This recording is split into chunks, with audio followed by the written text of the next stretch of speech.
দেখো উনুনটা পরিষ্কার করে তারপরে ওটা না একটুখানি এঁটেল মাটি আর জল দিয়ে ভালো করে লেপে দিয়েছি। যদিও এটা সিমেন্টের উনুন, তাও এটার মধ্যে একটুখানি মাটি দিলে ভালো লাগে, লেপলে ভালো লাগে। আগের দিন রান্না করছিলাম তো তো কালো ছিল, তো এই বাঁশের যে ছিল ওগুলো দিয়ে, বাঁশ দিয়ে, তারপরে আরও আম গাছের ডাল দিয়ে ওগুলো দিয়ে জ্বালিয়ে দিলাম, তাহলে জ্বলতে তাড়াতাড়ি জ্বলবে, ভালো করে জ্বলবে।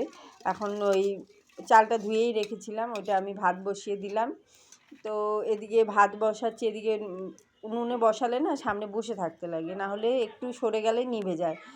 এবার ভাত তো হয়ে গেছে, এখন এইভাবে না আমি জল দিয়ে একটা কাপড় দিয়ে, সুতির কাপড় দিয়ে এভাবে মুছিয়ে নিচ্ছি, তাহলে দেখো কী সুন্দর চকচক হয়ে যাচ্ছে।